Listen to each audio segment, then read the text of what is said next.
a segunda parte do tecido nervoso, dando continuidade à aula anterior, né?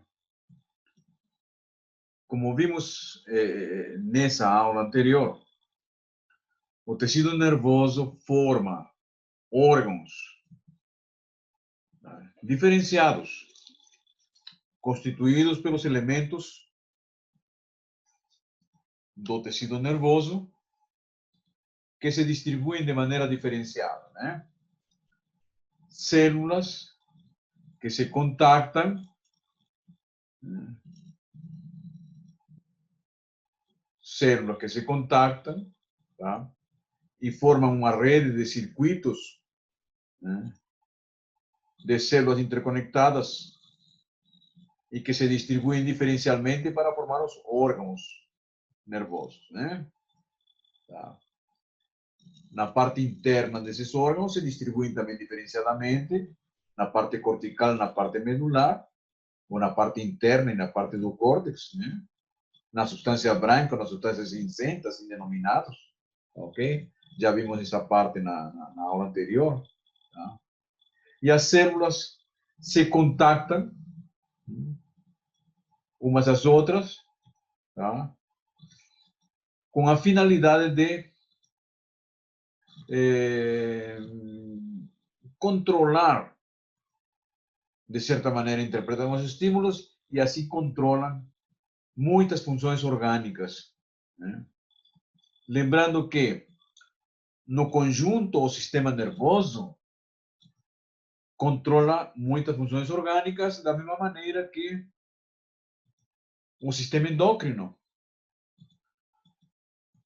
O sistema endócrino age através de substâncias denominadas hormônios, né? E os hormônios vão alcançar células-alvo ou órgãos-alvo, e através dessas substâncias químicas, hormônios, vão controlar as funções desses órgãos. E o tecido nervoso, através de uma rede de prolongamentos citoplasmáticos, né, vão alcançar também células-alvo, órgãos-alvo, e dessa maneira também vão controlar as funções desses órgãos. Então, tanto o sistema nervoso quanto o sistema endócrino são os dois sistemas que regulam, controlam as funções corporais. E tanto um quanto o outro estão interligados. O sistema endócrino, através do hipotálamo, poderá controlar o sistema nervoso. E o sistema nervoso, através dos prolongamentos citoplasmáticos do hipotálamo, também irão controlar o sistema endócrino, né?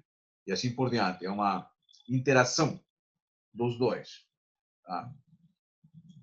Nós vimos na semana passada que as células que formam parte do tecido, né? Tanto neurônios com seus corpos celulares e seus prolongamentos citoplasmáticos, como as células da glia, né? Oligodendrócitos, microglia, os astrócitos, tá? Se distribuem diferencialmente, também formando não somente as substâncias cinzenta e substância branca, né? Que formam parte do sistema nervoso central, nos órgãos cérebro, cerebelo, bulbo e medula, né? Tá? E nós temos que outras partes, outros componentes do tecido, tá?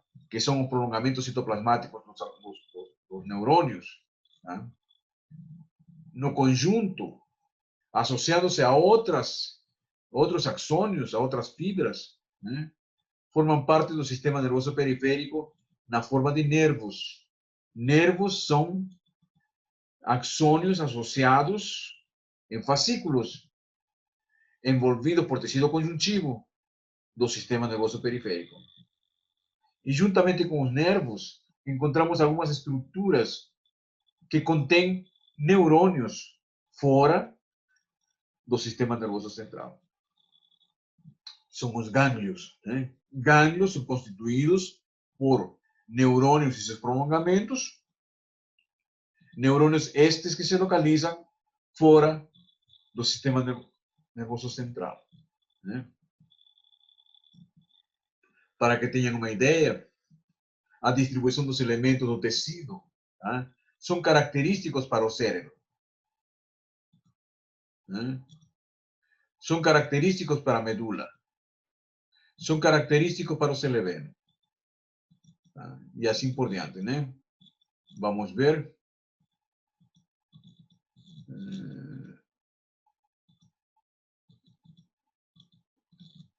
Muito bem.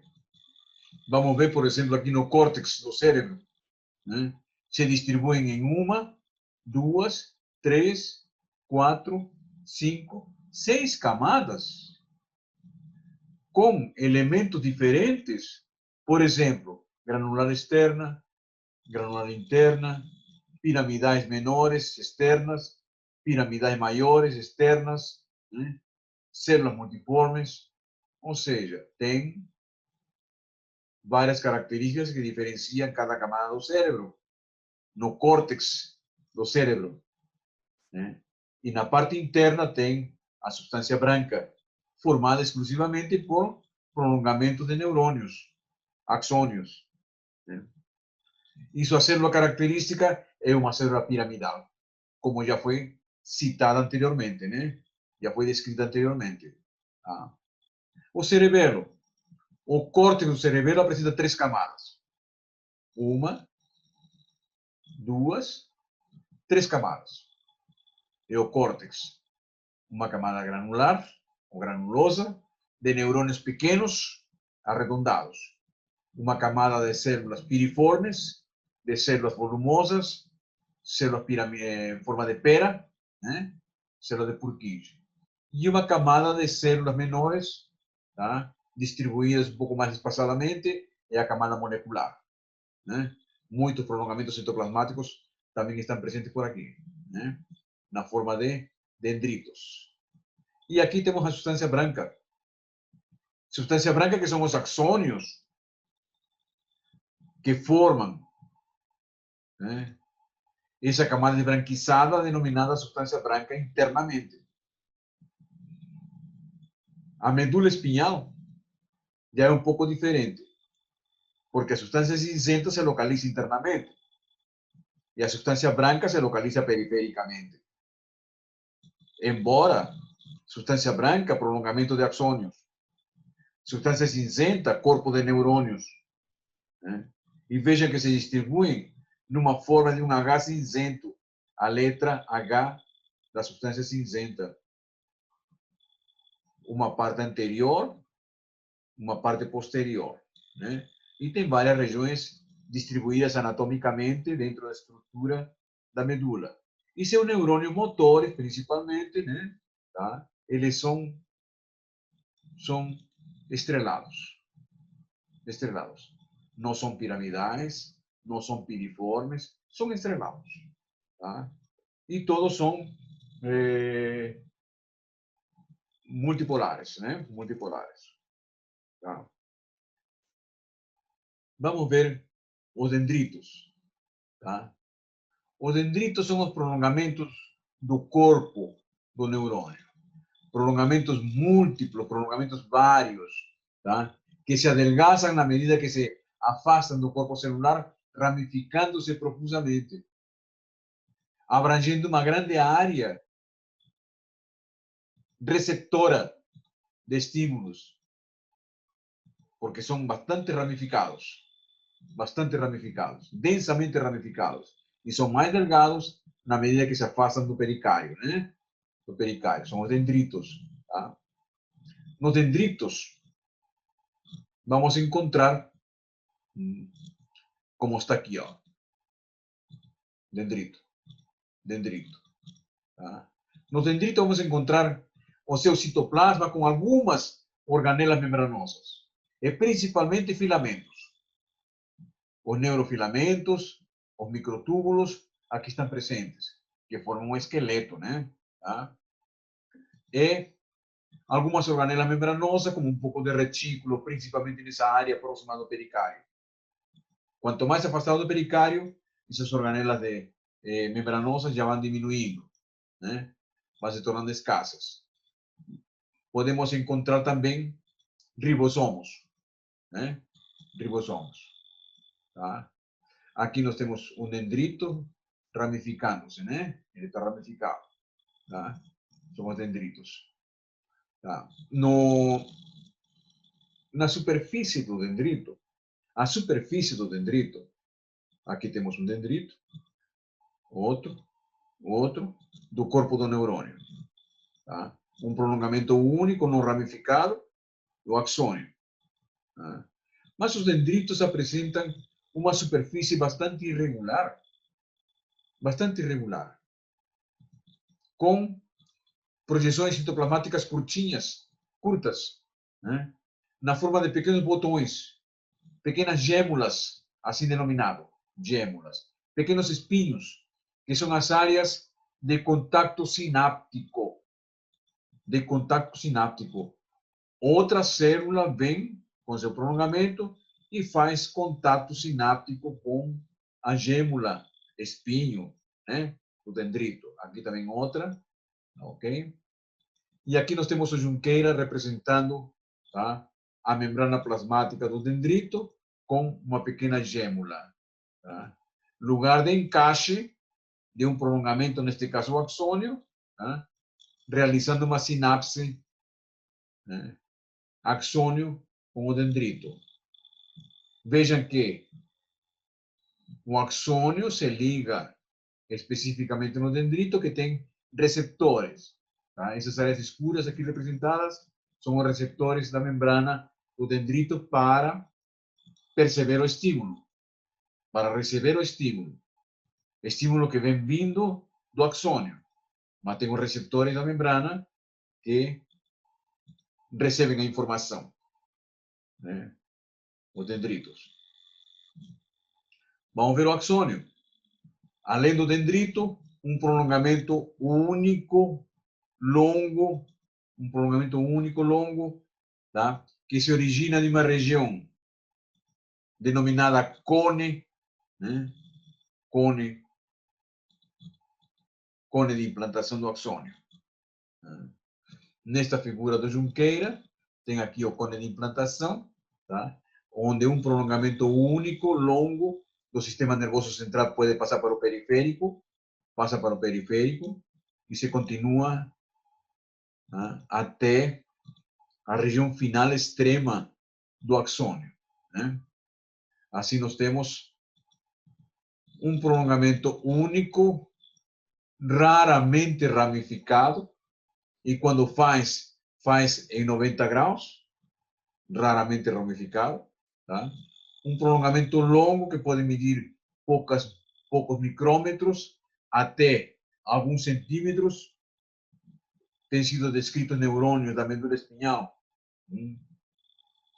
que inervam o pé, né? A região do pé, axônio de mais ou menos 1 metro de comprimento. Tá? E ele tem um diâmetro constante. Embora o comprimento seja variável, o diâmetro é constante. Tá, ok? Pode ser fino, sempre será fino. Pode ser mais espesso, de maior diâmetro, sempre será de maior diâmetro. Tá, ok? O axônio. Esse axônio tem uma célula envolvente, né, que sustenta o axônio. Né? Essa célula envolvente que sustenta o axônio pode ser o oligodendrócito no sistema nervoso central. O oligodendrócito. Ou então, no sistema nervoso periférico, a célula de Schwann, que envolve o axônio e sustenta o axônio. Né? Célula de Schwann. Tá? Periférico, central. E a parte final do axônio, tá? Se ramifica em pequenas vesículas dilatadas que formam o telodendro. É a estrutura única capaz de transmitir, de passar o impulso para outra célula. Tá? O impulso vem do dendrito, passa pelo corpo celular, passa pelo axônio, chega na região de telodendro, se realiza a sinapse e o impulso passa para uma célula efetora. Neste caso seria banda escura, banda clara, banda escura, banda clara, fibra muscular, aqui representada. Tá ok? Tá? Então, essa estrutura chama-se telodendro. Estamos colocando um círculo em cima do cone de implantação, porque é uma região caracteristicamente pobre em organelas membranosas. Vocês podem ver que existem muitos filamentos e muitos microtúbulos, porque as vesículas que são formadas aqui de mediadores químicos da sinapse são transportadas pelos microtúbulos para o terminal sináptico do telodendro, né? O telodendro está no extremo, né? Tá? Então, esse aqui é o cone de implantação. Tá? E esse cone de implantação, ele se relaciona nas fibras nervosas mielínicas com uma região bastante, como diria, bastante susceptível a estímulos, né?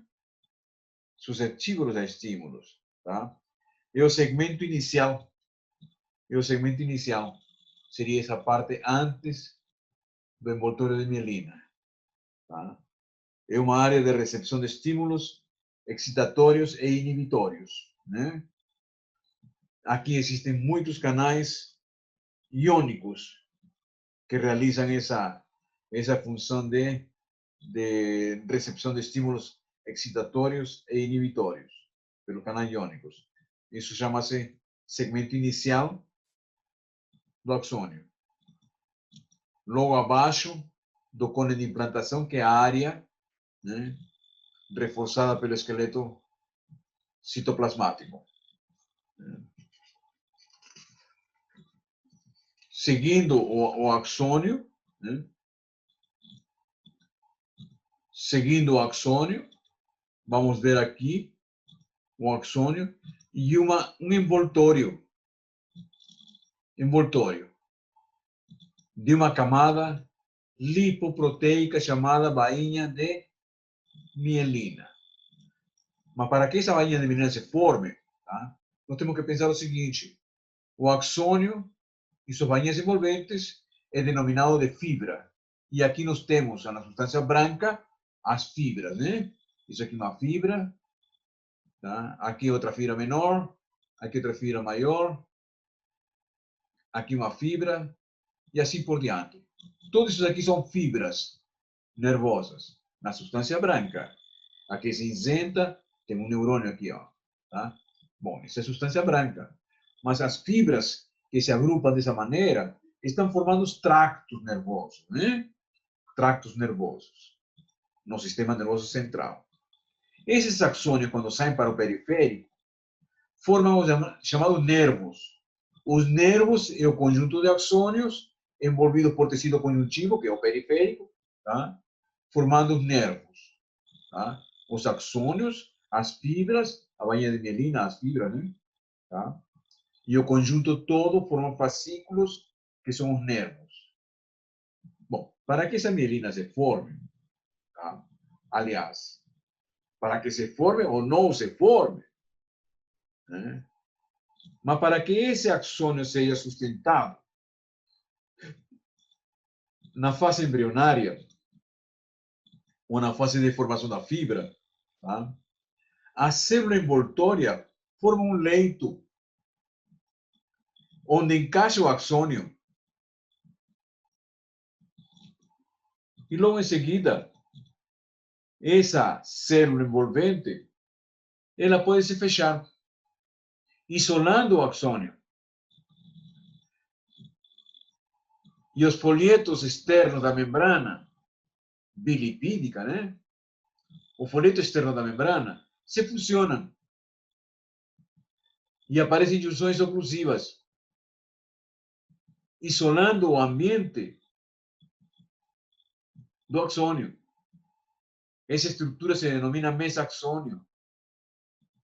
E esse mesaxônio ele poderá se interiorizar se por acaso a célula inicia uma série de voltas,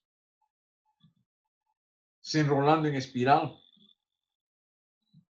em torno do axônio.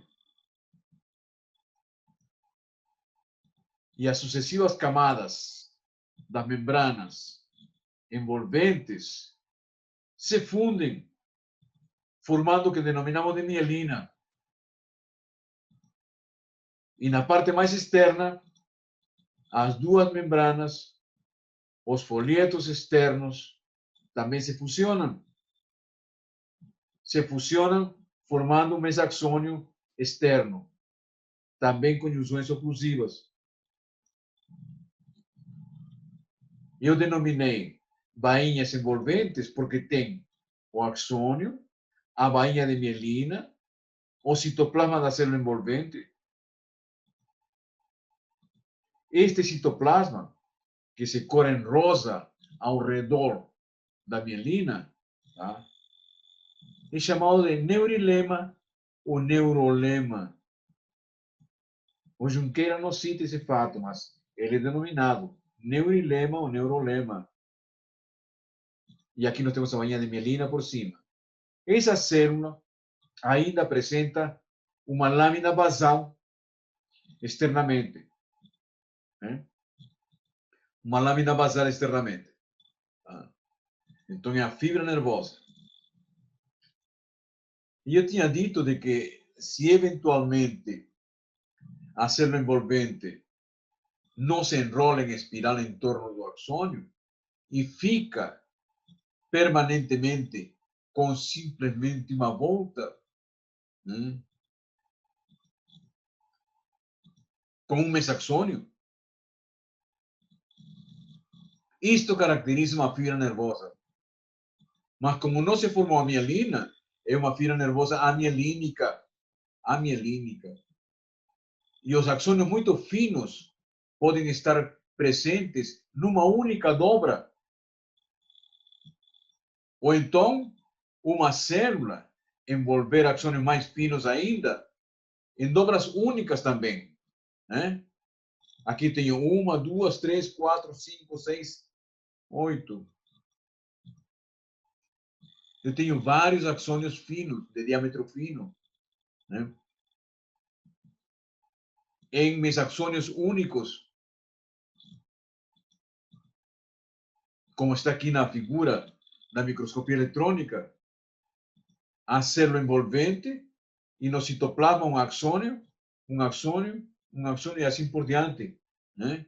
Axônios que podem apresentar uma mitocôndria, deve estar transitando aí, podem apresentar vesículas, como é normal no trânsito para o corpo celular ou para o telodendro, de ambos os lados. Né? Transitam organelas membranosas como, aliás, vesículas membranosas como neurotransmissores, né? Neurotransmissores. Tá? Aqui tem um Golgi representado da célula.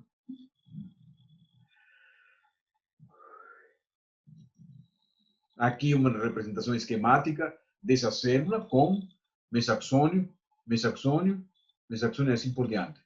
As setas aqui estão indicando o mesaxônio que envolve, que fecha o envoltório da fibra. Tá? Não podemos encontrar ainda que axônios menores ainda. Tá? Aqui eu tenho 1, 2, 3, 4, 5, 6 axônios menores, finos, num único mesaxônio. Aqui eu tenho 2 e outros 6, né? E assim por diante. Né? Axônios mais finos podem estar envolvidos, né, em um único mesaxônio em torno do citoplasma de uma única célula. Né? Mas se por acaso, e acontece mais frequentemente, a célula envoltória envolve o axônio e inicia um processo de enrolamento em espiral, aqui em 3, para terminar em 4, com várias camadas sucessivas da membrana fusionadas. Membranas fusionadas. Com um mesaxônio interno e um mesaxônio externo. E o citoplasma da célula envolvente. A fusão das membranas caracteriza a camada lipoproteica de mielina. Né? E aqui nós temos o axônio, as camadas fusionadas e o citoplasma externo. Aqui nós temos as camadas fusionadas, tá? E aqui o mesaxônio externo. Eu acho que essa figura deve ser essa daqui, ó. Né? Aqui. Várias camadas celulares. Mas essas camadas de mielina, elas formam um pequeno cilindro de um comprimento determinado e repetitivo ao longo do axônio. Aqui eu tenho o axônio, representado nessa figura, tá? E segmentos, né? Segmentos, cilindros de mielina de determinado comprimento. Né? Este preparado, representativo aqui, corresponde a um axônio com a sua bainha de mielina, portanto seria uma fibra nervosa mielínica, tá? Entre lâmina e lamínula, pressionada. Não existe corte histológico. O tetróxido de ósmio condicionou essa cor escura. E nessa cor escura encontramos áreas interrompidas da mielina. Áreas denominadas nódulos de Ranvier. E entre um nódulo e outro nódulo encontramos o cilindro de mielina denominado internódulo, que pode ter um diâmetro maior e pode ter um comprimento maior, ou um diâmetro menor, ou então um comprimento menor. Regularmente, espessura de mielina maior, comprimento menor. Ou então, espessura da mielina menor, maior comprimento do cilindro, do internódulo. Tá? Isso permite uma propagação de impulso diferenciado. Vamos ver daqui a pouco. Tá? Então, nós temos os nódulos de Ranvier. Tá? Um axônio, uma área desprovista de mielina, porém, eu não posso dizer que o axônio está desnudo, porque os prolongamentos citoplasmáticos de uma célula de Schwann e da outra célula de Schwann se interdigitam. Formam projeções citoplasmáticas que se interdigitam, protegendo, cobrindo a membrana plasmática do axônio, o axolema. É uma área desprovista de mielina, sim, mas com a cobertura dos prolongamentos citoplasmáticos, tá? Da célula de Schwann de um lado, da célula de Schwann do outro, se interdigitando. Ok? Axolema é a membrana plasmática do axônio. E esse axônio está representado aqui com muitos filamentos, alguns microtúbulos, mitocôndrias, transitando. Não sei se para o corpo celular, não sei se para o pterodendro, mas estão transitando porque existe fluxo para ambos os lados. Né? Fluxo que vamos ver para quê? Né? Então, ok, então tem o nódulo de Ranvier, que são áreas desprovistas de mielina. Tá? Posso dizer que no processo de enrolamento podem acontecer pequenas falhas na fusão das membranas. E pequenas áreas de citoplasma ficam aprisionadas. Fica aprisionado. Como isso daqui é em torno do axônio, essa imagem se vê aqui também. Né? Porque está ao redor do axônio. Áreas que aprisionaram o citoplasma celular, da célula envolvente, tá? Se observam naquela fibra nervosa né, que não é corte histológico, que é uma observação, como diria, de uma fibra aprisionada entre lâmina e lamínula, tá? Se vê como áreas claras, aleatórias, não é sequencial, não é periódica, é aleatória, ok? São as incisuras de Schmidt-Lantermann. São áreas de citoplasma que ficam aprisionadas quando da formação da bainha de mielina, ok? Para que se formam? Alguns dizem que são acidentes no enrolamento da célula ao redor do axônio. Outros dizem que para facilitar a troca metabólica entre o meio externo com a superfície do axônio. Mas o fato é que está presente e são áreas de citoplasma aprisionado. Tá? Aqui nós temos a microscopia eletrônica mostrando aqui os filamentos do axônio. Ok? Aqui a bainha de mielina e vejam aqui a membrana, né, da bainha de mielina e vejam a incisura de Schmidt-Lantermann. Ok? Aqui, toda essa parte. A fusão das membranas plasmáticas, formando a bainha de mielina, é reforçada por algumas proteínas transmembrana. Proteína zero transmembrana. Proteína zero transmembrana aqui, ó. Transmembrana, transmembrana. Transmembrana, camada lipídica, né? Transmembrana. E por outras proteínas, como a proteína básica mielínica, assim denominada, né? Estas. Ou então, a proteína PMP22, também transmembrana, que se liga às moléculas, né, do espaço extracelular aqui, ó. E dessa maneira se produz uma amarração, uma ligação para a fusão das membranas celulares, né? No caso do oligodendrócito, também tem nódulo de Rambier. Um prolongamento produz um internódulo, tá? Outro prolongamento de outro oligodendrócito produzirá outro internódulo, e entre um internódulo e outro, uma área sim, desprovista de mielina e de qualquer cobertura. Uma área desnuda, que é o nódulo de Rambier.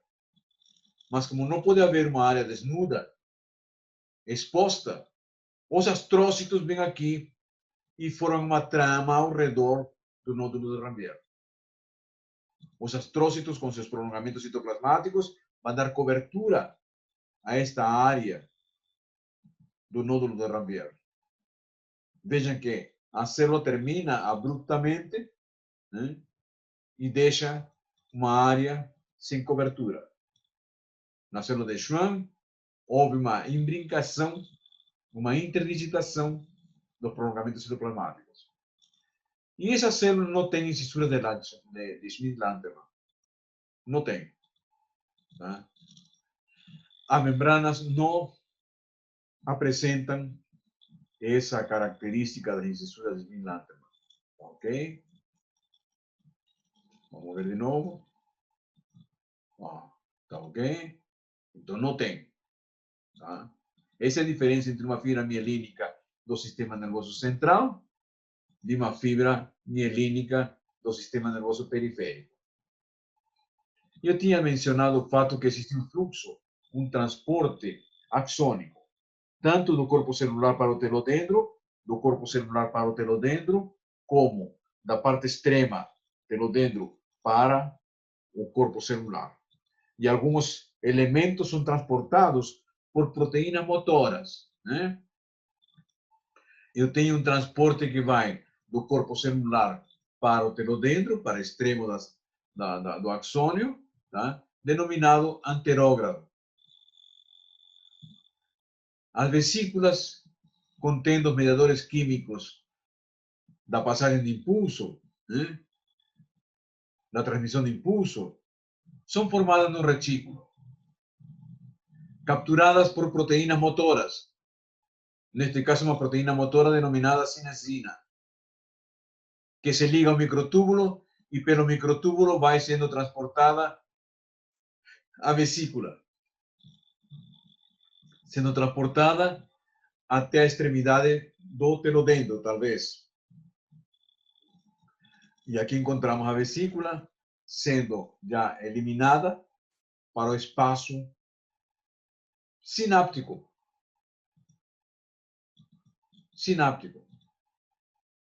Sendo um neurotransmissor, pode ser acetilcolina, pode ser uma dopamina, uma serotonina, pode ser um neurotransmissor.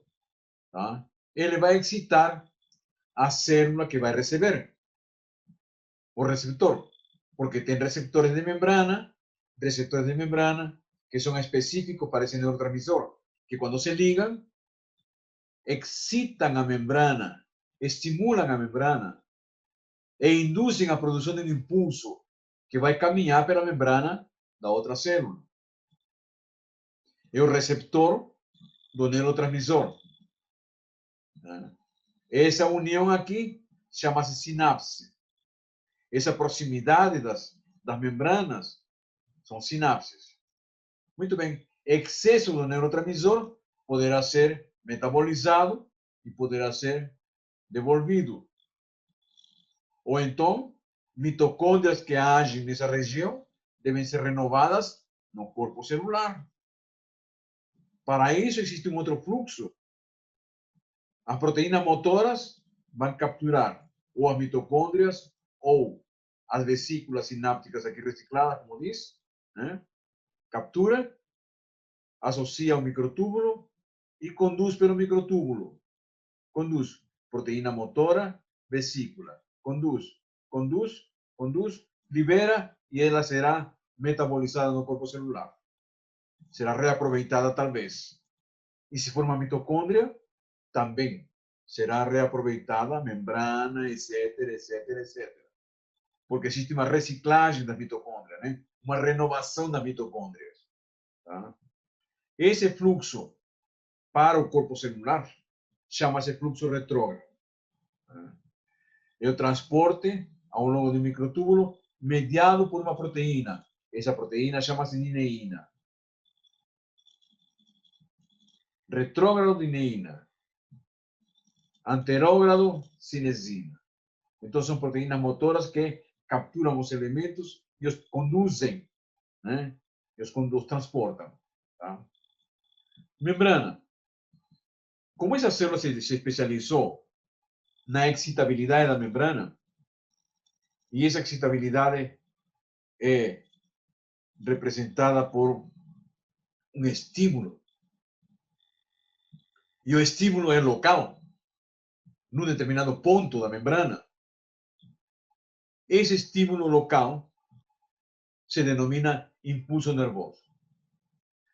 Aqui nós temos um axônio representado, tá? Com as suas cargas positivas do lado de fora e suas cargas negativas do lado de dentro da membrana.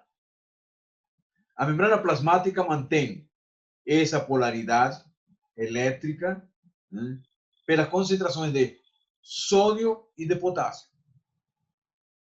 As concentrações de sódio e de potássio mantêm essa polaridade da membrana. E para que aconteça essa excitabilidade, esse potencial de membrana modificado, denominado impulso nervoso, deve-se pensar que quando o sódio entra, a polaridade se inverte. O que era positivo fica negativo do lado de fora. O que era negativo ficará positivo do lado de dentro. Ou seja, nesse segmento que inverteu a polaridade, se denomina impulso. O impulso nervoso está nesta região. O segmento contíguo, né, ao lado, ainda está em repouso. Mas, ó, entrou sódio. Mas aqui, quando satura o sódio, a entrada de sódio, na bomba de sódio, tá, o potássio sai. Quando o potássio sai, se restabelece a polaridade da membrana. O que estava sendo negativo na parte excitada da membrana, na região do impulso, agora se torna relaxado, se torna tranquilo, se torna normal. E o impulso agora está no segmento contíguo, vizinho. A entrada de sódio muda o potencial da membrana, muda a polaridade. O segmento ao lado está normal. Agora, saturando a entrada de sódio e saindo o potássio, o que vai acontecer? Se restabelece a polaridade. E ao lado, se muda a polaridade. Primeiro aqui, logo em seguida, logo em seguida. Esse caminhar,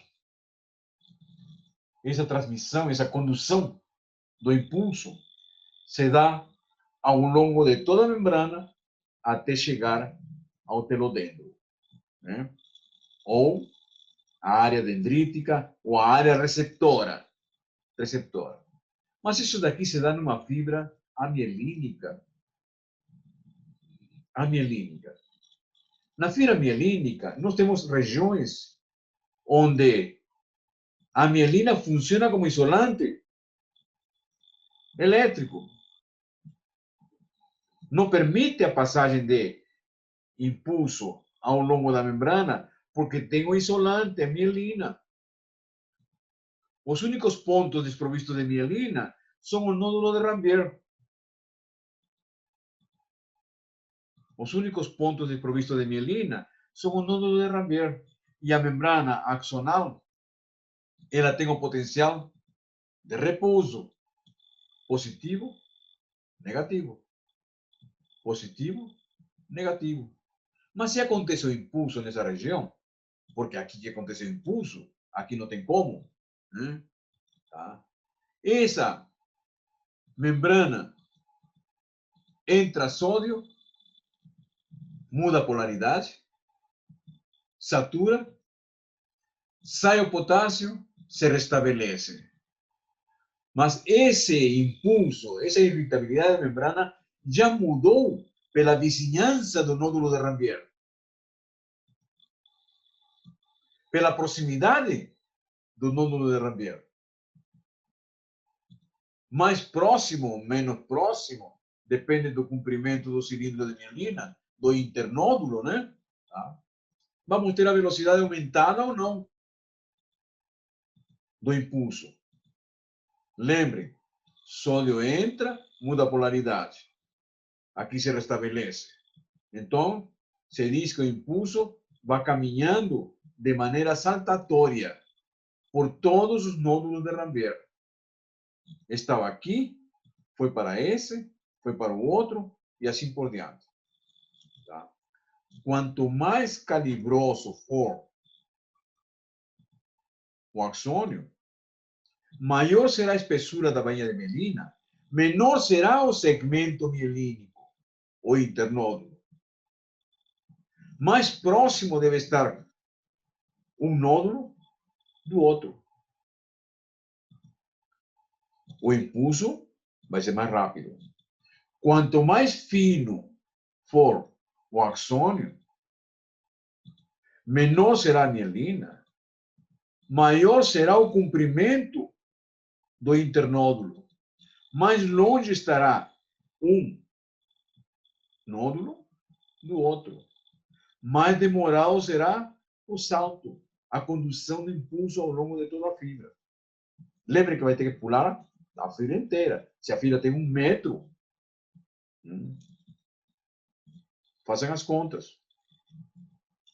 Bom, de qualquer maneira, tem 4 tipos de fibras. As fibras finas, de 1/5 de micrômetro até 1 micrômetro, 1,5 micrômetro, são amielínicas. Amielínicas. Aqui tem mielina, nódulo de Rambier. Uma fibra ainda fina, pouco mais fina que a mielina, de mais ou menos de 1 a 5 micrômetros de diâmetro, com sua bainha de mielina. E quanto mais grossa for o axônio, mais densa será a bainha de mielina. Quanto maior o diâmetro do axônio, maior será a camada de mielina. Então, veja, nesta fibra, a velocidade de impulso é de entre 5 e 30 metros por segundo. Nesta fibra grande, de diâmetro grande, de espessura maior, de 80 a 120, 100 metros por segundo. 100 metros por segundo numa fibra que tem micrômetros é extremamente rápida quando tem impulso. Fibras como estas, que conduzem 2 metros por segundo, 1 metro por segundo, meio metro por segundo, é lenta. Aqui é 100 metros por segundo. É rápida. Na polpa dentária, vocês vão aprender que na polpa dentária nós temos fibras como esta, tá? Entre 6, 12, 15 micrômetros de diâmetro, tá? E que conduzem o impulso com essa velocidade. Ó. E na polpa dentária, nós temos fibras como esta, somente como esta e esta, as duas, tá? Que conduzem o impulso, tá? Lentamente. Vão aprender que são fibras associadas à percepção de estímulos na polpa dentária, na dentina, no dente. Que aspectos tem? Vamos ver posteriormente que aspecto tem. Mas lembrem, são fibras, tá, de condução de impulso mais lenta e mais rápida. Bom, chegamos à condução de impulso lá no finalzinho do telodendro, né? Onde a parte ramificada do telodendro faz a sinapse. Mas a sinapse pode ser física, ó. Locais de contato, membrana a membrana, entre neurônios, sinapse axoaxônica, axossomática, né? Ou entre neurônios e células efetoras, tá? Entre neurônios e células efetoras. Célula glandular, por exemplo. Célula muscular, por exemplo. Ok? Então, físico. E para que o físico? Para que aconteça o fisiológico. Transforma um sinal elétrico, já sabem que muda a polaridade, potencial de membrana, tá? Do neurônio pré-sináptico em um sinal químico, porque libera neurotransmissores. Libera neurotransmissores que atuam na célula pós-sináptica, irritando, excitando, transmitindo impulso para outra célula. E a liberação de neurotransmissores permite que a transmissão do estímulo se efetue, se faça, aconteça para a célula pós-sináptica. Aqui nós temos uma imagem de um axônio, filamentos, terminal, né? Axônico, mitocôndrias, vesícula de neurotransmissores, o acúmulo de vesículas de neurotransmissores que vão ser exocitadas para o espaço sináptico e a membrana pós-sináptica. Isso é sinapse. E a sinapse pode ser entre um axônio e o corpo celular. Axossomática. Ou pode ser entre axônio e um dendrito. Axodendrítica. Pode ser entre um axônio e outro axônio. Axoaxônica. Axossomática, axodendrítica, axoaxônica. Ok? Associação entre axônio e axônio, axônio-dendrito, axônio-soma, pericárdio. Bom, Tem autores que ainda descreveram, numa época, né, sinapse dendrodendrítica. Não tem nenhuma justificativa funcional. Mas, pelo menos, dá para lembrar que a associação de dendritos permite formar aquele substrato que sustenta todas as células. Aquela malha, aquela trama que se forma para sustentar todas as células. Todos os componentes do sistema nervoso. Essa trama chama-se neurópilo. Neurópilo. Bom, aqui eu tenho um esquema mostrando justamente a membrana pré-sináptica, a membrana pós-sináptica, o espaço, né? O espaço sináptico e o terminal axônico, vesícula de secreção, mitocôndrias e as vesículas sinápticas. Aqui contém os neurotransmissores que vieram originados do corpo celular e transportados pelo movimento anterógrado, né? Assim como nós temos as sinapses excitatórias, motoras, nós podemos ter também, tá, neurônios inibidores do processo sináptico. Em determinados casos, tá, os neurônios, eles formam substâncias, né, neuromoduladoras, que são substâncias químicas que interferem ou modificam a sensibilidade dos receptores, tornando o impulso inibido. Aqui nós temos uma agindo sobre o terminal axônico, né? Esse neurônio é um neurônio excitador, porém existe um inibidor, produzindo substâncias. Não funcionam com a sinapse, mas funcionam com as substâncias liberadas, né? As substâncias liberadas. São substâncias químicas que interferem ou modificam a sensibilidade, são neuromoduladores, né?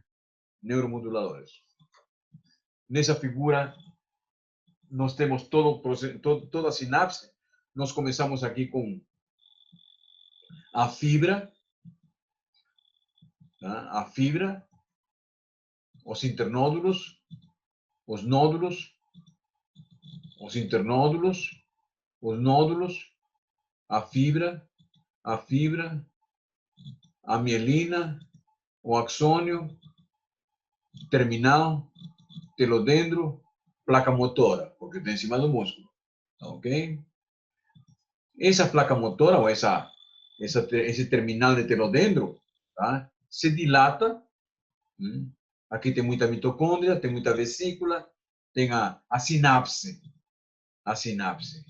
neuromuscular. E para que aconteça a sinapse, é necessário uma série de eventos que estão aqui representados. Uma série de eventos aqui representados. Terminal pré-sináptico, região pós-sináptica. Aqui é o espaço, ou a fenda sináptica, né? Fenda sináptica. Tá? A proximidade das duas membranas, fazendo a sinapse física, né? Aqui, a membrana pré-sináptica e aqui a membrana pós-sináptica, com receptores de membrana. Receptores de membrana. Receptores de membrana. Bom, se nós sabemos que as vesículas sinápticas elas vêm migrando e se acumulam aqui, tá? O impulso que despolariza a membrana plasmática, né, induz a abertura de canais de cálcio para liberar as vesículas. O influxo de cálcio promove exocitose aqui, ó, né, que contém o neurotransmissor. E assim, o neurotransmissor é liberado. E assim, o neurotransmissor se liga a proteínas específicas receptoras da membrana pós-sináptica. Aqui não. Aqui sim. O excesso de neurotransmissor regularmente metabolizado, né, metabolizado, degradado, tá? Mas alguns restos podem ser incorporados. E por um fluxo retrógrado, vão voltar para serem reciclados. E a membrana plasmática, que aqui se perdeu, aqui se ganhou. Nós já vimos isso, né? Recuperação da membrana, tá ok? Isso nós vimos na parte de citologia, tá? Bom, mas o neurotransmissor que ficou ligado nos receptores, tá? Promove uma despolarização da membrana. Ó. E o impulso fica andando, fica sendo conduzido pela membrana pós-sináptica. E alguma função deve acontecer na célula receptora, digamos, né? Receptora. Bom, mas as fibras, já sabem que são fibras, já sabem que tem, aliás, já sabem que tem axônio, né? Já sabem da polaridade da membrana, já sabem já do fluxo, tá? Mas esses axônios, eles regularmente eles caminham juntos, formando pequenos grupos, pequenos feixes, pequenos feixes. Já mencionamos que lá no sistema nervoso central, esse grupo de axônio, de fibras, se denomina tractos nervosos. Mas na periferia, esse conjunto de axônios, de fibras, se ven agrupados, envolvidos, protegidos e sustentados por tecido conjuntivo. Tecido conjuntivo, que os agrupa em feixes ou então grupo de feixes. Fascículos ou grupo de fascículos, por tecido conjuntivo. Um tecido conjuntivo denso, fibroso, epineuro, que separa os fascículos, forma septos interfasciculares, né?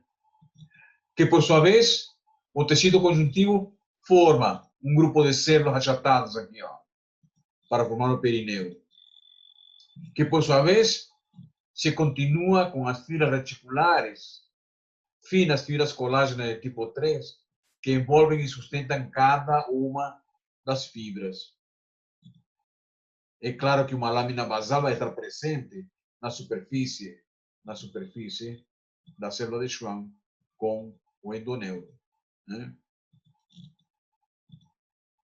Aqui nós temos a imagem de uma lâmina mostrando o conjuntivo mais externo chamado epineuro, conjuntivo fibroso, colágeno tipo 1 aqui, ó, tá? E aqui o perineuro.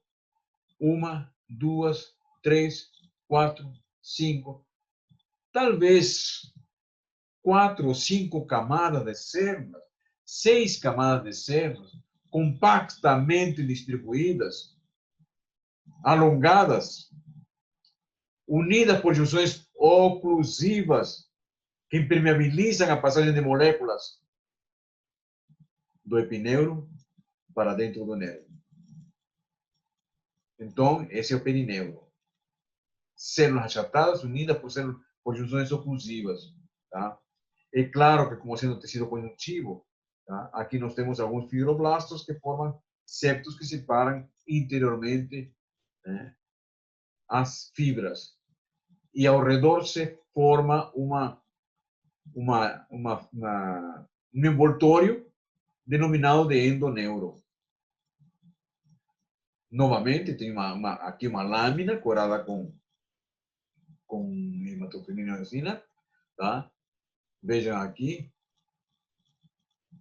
a parte externa, que seria esta, a parte interna, que seria esta, com maior aumento, mostrando que as fibras axônio, bainha de mielina, imagem negativa, né? Axônio, imagem negativa de mielina, todas as fibras estão agrupadas e sustentadas por um conjuntivo, que eu destaquei aqui, por um conjuntivo que está aqui, ó, que em algum lugar se acentua, né? Um conjuntivo que se acentua aqui, ó, entre as fibras, o endoneuro. Aqui o perineuro, e o epineuro deve estar por fora, né? Aqui uma imagem aumentada desta área, mostrando o axônio, a imagem negativa da mielina, formando a fibra, e entre as fibras um rosa, né? Um rosa muito pálido, tá ok? Muito pálido. é o endoneuro. Outro elemento do tecido nervoso, tá? Aliás, do sistema nervoso periférico, são os gânglios. Nessas figuras tem um gânglio, mas existem vários tipos de gânglios. Tá? Esses gânglios aqui são gânglios raquidianos. Né? Raquidianos. Isso aqui é a medula espinhal. Tá? Tem filas nervosas do lado posterior. Tá? E tem filas nervosas aqui, do lado anterior. Aqui anterior, aqui posterior. Tá? Estão unidas e essa região dilatada é um gânglio. Gânglio. Gânglio da raiz posterior. Gânglios. E podem ver que o conjunto de fibras, né, de nervos, estão formando, se associando no interior de um gânglio revestido por uma cápsula conjuntiva. E assim, o gânglio é revestido por uma cápsula conjuntiva, tecido conjuntivo denso, fibroso. Tá? Alguns autores denominam de epineuroganglionar, porque esse revestimento da cápsula é um conjuntivo que se continua com o epineuro do nervo. O epineuro do nervo, tecido conjuntivo, com o tecido conjuntivo da cápsula, e é denominado epineuroganglionar também. Né? Tá? Mas é uma cápsula. Hoje em dia é cápsula. Tá? Que vai formar todo o elemento de sustentação dos neurônios. São neurônios que se localizam fora do sistema nervoso central. Se agrupam dentro de uma cápsula, dentro de um órgão, ok? Sustentado pelo tecido conjuntivo. Neurônios que têm substância de nísel, tá? Tem todas as características próprias de um neurônio e é um neurônio pseudo-unipolar. Pseudo-unipolar. Lembrem da imagem que nós vimos antes, né? Mas o neurônio, no sistema nervoso central, tem as células da glia, que se relaciona com a estabilidade, com a harmonia do metabolismo do neurônio. E aqui tem células denominadas satélites porque estão ao redor. Lembrem que os astrócitos também foram denominados de células satélites porque ficavam ao redor do neurônio. E aqui tenho 2, 3, 4, 5, 6, várias células ao redor de um neurônio. Células satélites semelhantes e com funções semelhantes à da glia. Como todo neurônio tem prolongamentos citoplasmáticos, seus axônios formam as fibras. As fibras se orientam para a parte mais central do gânglio. Os corpos dos neurônios ficam perifericamente e na parte central ficam as fibras. Estas são as fibras nervosas, formadas pelos axônios e prolongamentos das células, neurônios, que se localizam perifericamente. Ou seja, formam as fibras, tá? E essas fibras saem na forma de nervos aqui, ó. Na forma de nervos. Ok? Essas fibras que estão na parte central do gânglio saem na forma de nervos. Um outro tipo de gânglio descrito é aquele gânglio que fica entre as camadas musculares do tubo digestivo. Pequenos grupos de 4, 5, 10, 15 neurônios ficam entre as camadas do tubo digestivo. Tá? Entre as camadas musculares do tubo digestivo. São neurônios estrelados. Né? São neurônios multipolares, né?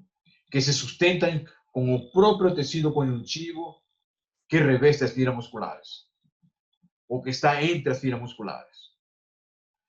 São neurônios do sistema nervoso autônomo, que chama, né?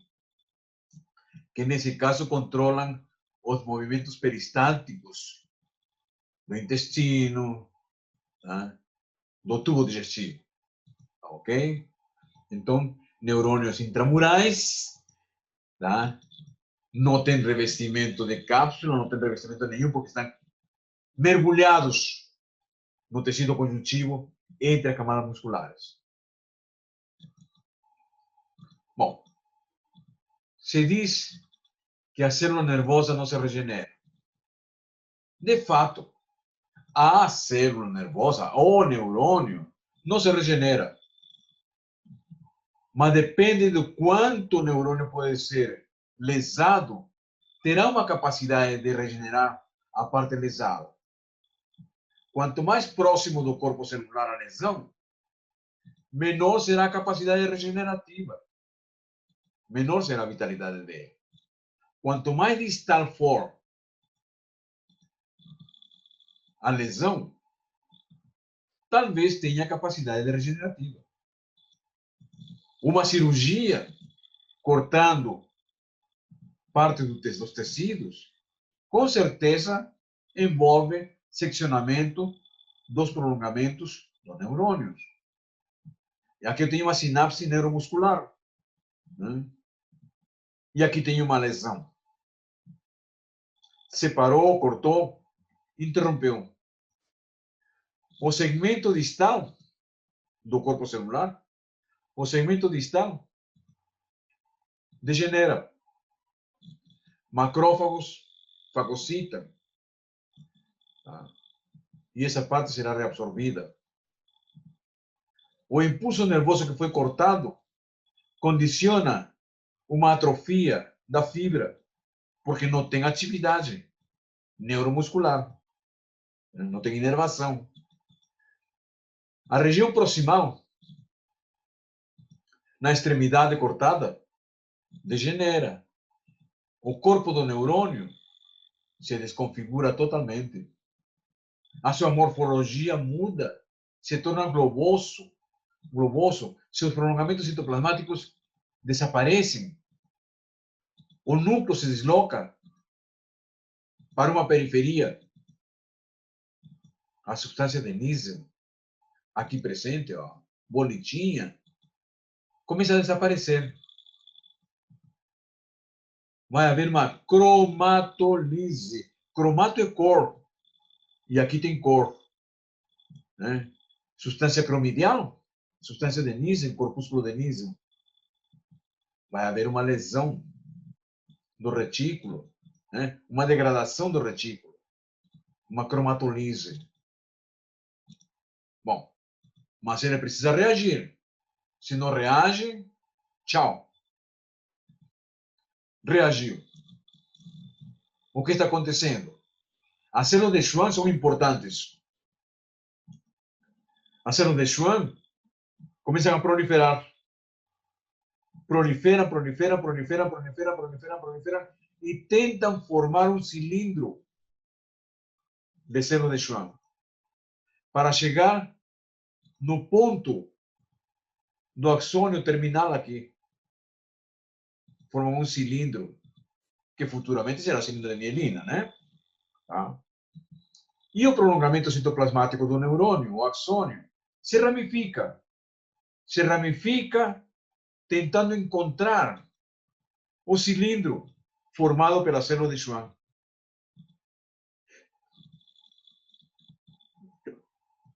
Então, nós temos aqui a proliferação, a ramificação do axônio. E o corpo celular já vai criando forma novamente. Né? Já vai tomando suas funções tróficas de novo. Pronto. Agora o neurônio parece muito com o neurônio que era o seu cone axonal, o seu axônio comprido, longo, de diâmetro constante, né? Longo, já está novamente inervando a fibra muscular que tinha se atrofiado. Olha aqui. Ela tinha se atrofiado pela falta de estímulo. Ainda não. Tá ok? Então, nós encontramos isso. Regenerou. Mas se por acaso, esse cilindro de célula de Schwann não se formar na direção do axônio e de sua sinapse, se eles se formaram um pouco à direita, por exemplo, como vai ser representado, ó, nossa, um pouco à direita, ó, ele estava aqui, deveria ter se formado por aqui, e não encontrou.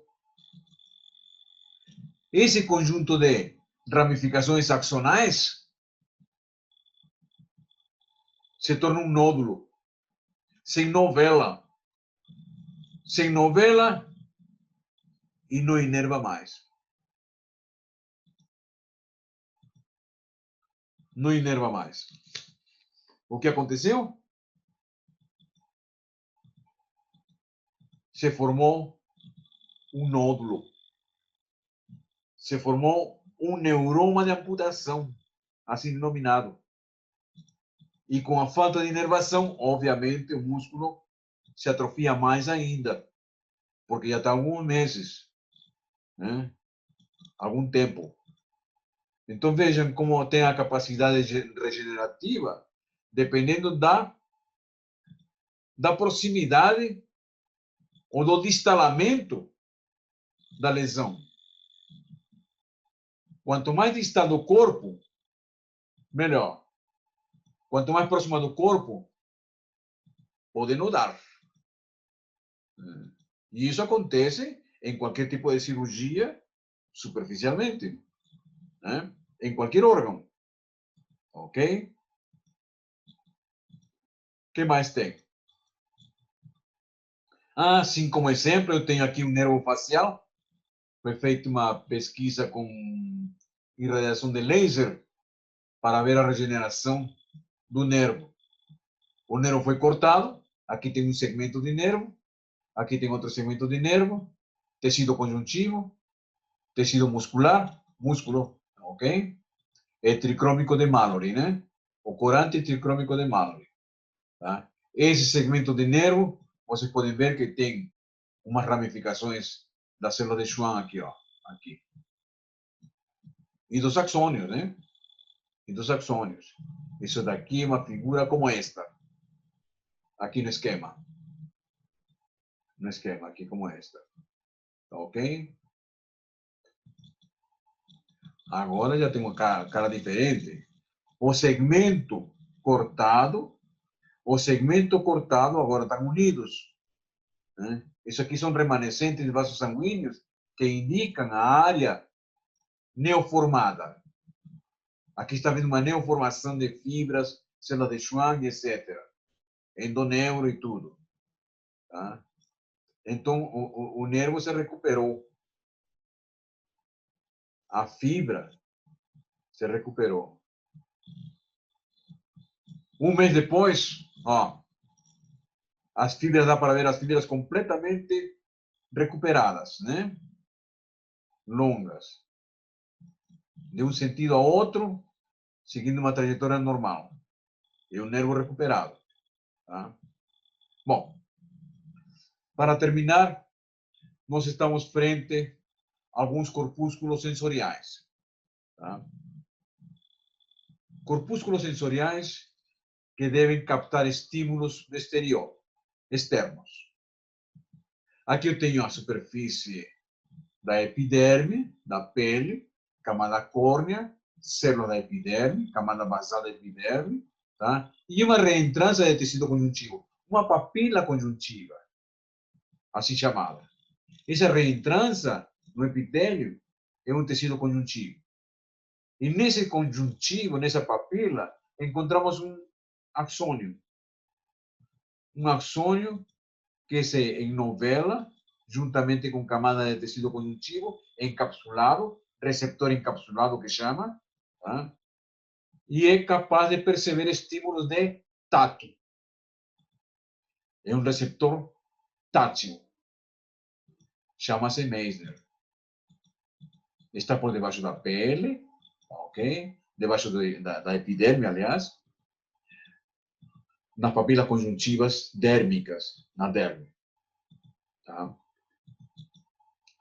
Essa é uma imagem representativa do axônio e do enovelamento para formar um corpúsculo.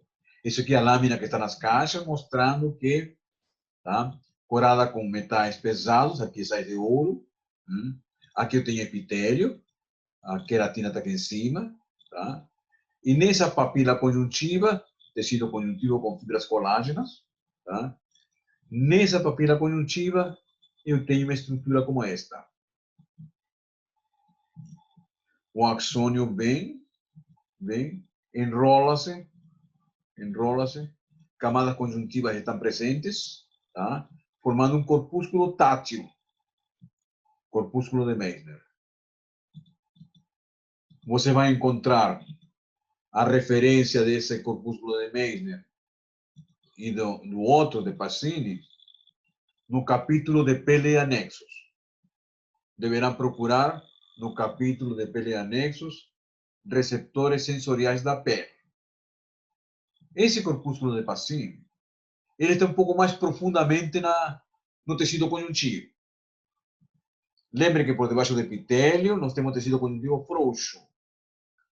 E logo abaixo um tecido conjuntivo denso não modelado. Na região profunda do tecido conjuntivo denso não modelado, vamos encontrar estas estruturas assim, ó. Mas isso é um corte histológico, elas são estruturas globosas, abauladas, tá? Em forma de uma bola, esféricas, várias camadas celulares, aliás, várias camadas de fibras ao redor de um axônio. No esquema do Junqueira tem um axônio, tá? Tem um axônio e tem várias camadas de tecido conjuntivo. Um receptor sensorial encapsulado, com esse arranjo, corpúsculo de Pacini. Na lâmina corada com sais de ouro, nós encontramos alguns mal evidenciados, tá ok? E aqui tem um axônio, ó. O axônio e várias camadas de tecido conjuntivo ao redor, tá?